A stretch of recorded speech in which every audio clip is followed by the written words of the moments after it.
कौन थी द्रौपदी और वह क्यों पीना चाहती थी पांडवों का रक्त? क्या सचमुच द्रौपदी माँ दुर्गा का अंश अवतार थी? तो चलिए आज की इस वीडियो में यही जानते हैं, लेकिन उससे पहले अगर आप हमारे चैनल पर नए हैं तो चैनल को सब्सक्राइब कर बेल आइकन को प्रेस करना ना भूलें। असल में देवी ने अलग अलग युगों में कई अवतार लेकर संसार का कल्याण किया है। इसी तरह महाभारत में भी देवी का एक अंश अवतार है। यह वही स्त्री है जो महाभारत का एक महत्वपूर्ण पात्र है, जिसका नाम द्रौपदी है और असल में ये देवी काली का ही अंश अवतार है। द्रौपदी ने 64 योनियों में से एक खप्पर योगिनी भी कहा जाता है।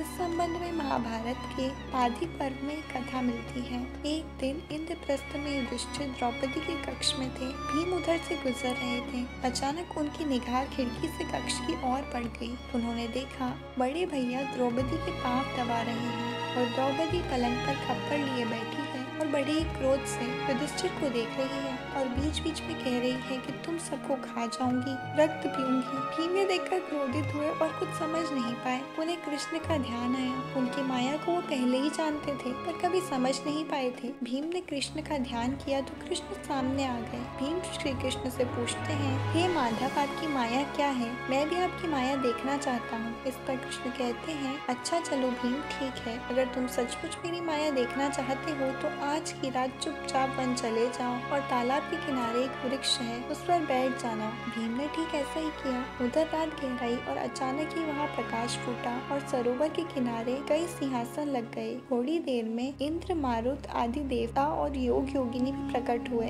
इसके बाद भीम ने देखा कि द्रौपदी अपने उसी भयानक रूप में चली आ रही है। पीछे महाराज युधिष्ठिर समेत उनके सारे भाई और सबसे पीछे नारायण भी हैं। द्रौपदी सबसे ऊंचे सिंहासन पर बैठ गई। युधिष्ठिर ने फिर से क्षमा मांगते हुए अभय दान मांगा तो द्रौपदी क्रोध में फुंकारने लगी। भीम ने देखा कि क्रोधित हुई द्रौपदी का रंग काला पड़ने लगा और वह धीरे धीरे काली माँ में ही बदल गई। अब वह जो भी योगिनी उपस्थित थी वह सभी रक्त देही कहने लगी और खप्पर पटकने लगी। भीम यह सब देखकर मूर्छित हो गए। वो शायद उस सामने कृष्ण खड़े थे। कृष्ण ने भीम से पूछा कि तुमने पेड़ पर से क्या देखा? भीम ने कहा, आपकी माया। कृष्ण ने कहा, क्या तुम्हारे पास इसका कोई उपाय है?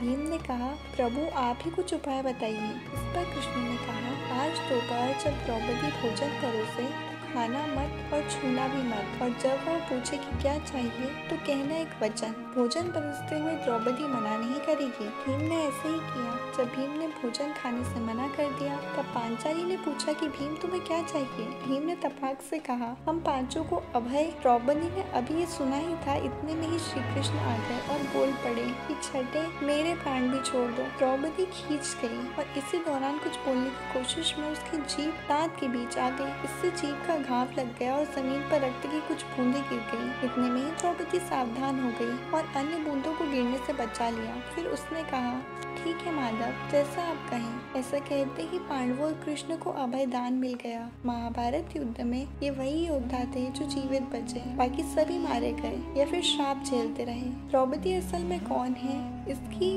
वाणी हमें मिलती है जब वह दुशासन की छाती के लहू से बाल धोती है। द्रौपदी के रूप में माता महाकाली ने ही अवतार लिया था ताकि कृष्ण के साथ मिलकर वह अधर्म का नाश कर सके।